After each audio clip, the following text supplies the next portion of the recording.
listening. Listen attentively and thoroughly.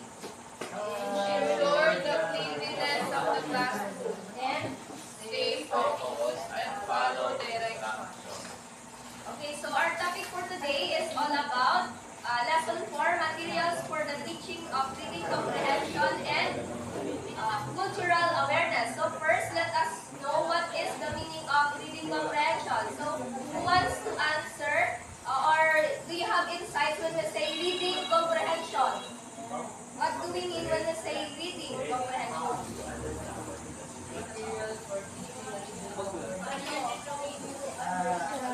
Anyone? For me, reading comprehension is when how we understand when we are reading something or yeah. Very good. Yes. Who else?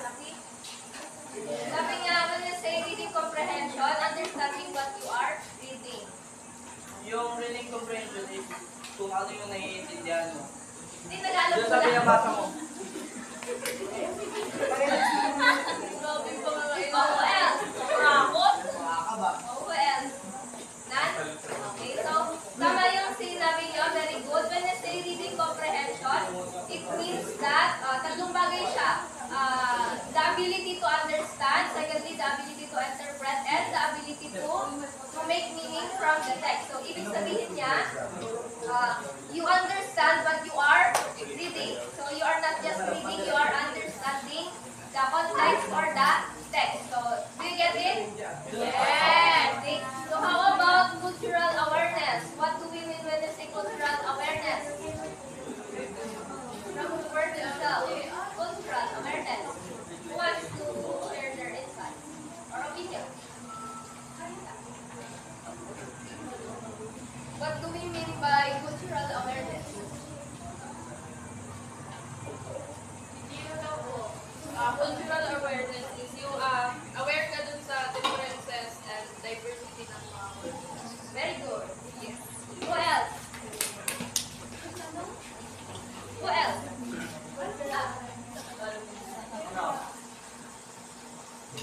Ability to recognize someone's belief or respect their own cultural relativity.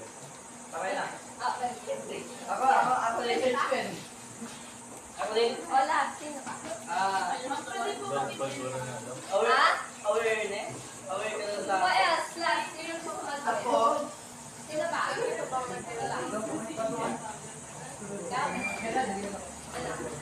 na yun? Wala na? Okay na. So, lahat ng sinabi niyo, tama din yun. You get the point. So, when we say cultural awareness, being aware of people's different beliefs, norms, and customs, and meron kang respect doon. And next one is, meron tayong quote dito from Daniel T. Willingham, which says, sabi niya dito, learning happens when we connect new information to what we already know. We children have limited knowledge about the world. We have a smaller capacity to learn more about it. So, who wants to, again, share their opinion or yung pagkakaintindi nyo dito sa quote na to? Learning happens when you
nako-connect natin, kung anong connection niya sa kung anong alam natin.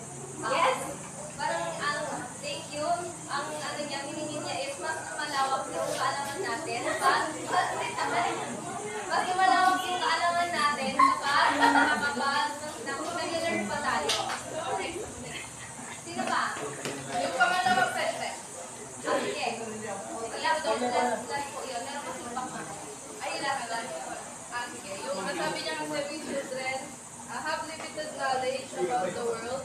They have a smaller capacity to learn more about it. So, di ba bata pa tayo? So, lagi lang sinasabi na marami pa tayo matututunan. Tapos, naramdaman niyo ba yung ano, di ba parang nung turn na kayo sa adult, parang feeling niyo gusto niyo baguhin yung mundo. Gano'n. Pero yung truth is, marami pa kayong dapat malaman and marami pa kayo dapat itagdag. experience.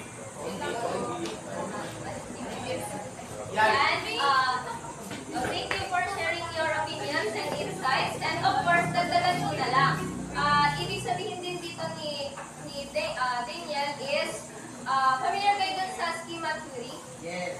Diba? So, dito, hina-highlight niya dito na if a child never encounters certain context or situation, it will become a puzzle they can solve. So, tayo as a teacher, as a future professional teachers, we need na ma-fill yung gap nun we need to fill the gap between dun sa limited world experience ng children sa new information pa. Nagigets niyo ba? Yes! And for our learning objectives, first is identify authentic materials. Secondly, align materials with learner needs. Thirdly, integrate cultural awareness. Balance, challenge, promote active reading, and lastly, adapt and create. So for our introduction, we as a pre-service teachers, we must be conscious that in developing our students' reading comprehension and cultural awareness, appropriate and relevant teaching and learning resources have to be selected, developed, and used, including ICT to address learning goals. So dito makikita natin dito, according to Tomlinson of 2012 and backward, up to 2015, ina-emphasize niya dito yung importance ng materials development. So may tinatawag tayo dito materials evaluation. So what do we mean when we say evaluation? So for example dito, tatanungin muna natin, kapag nagde-develop tayo ng materials natin, if this context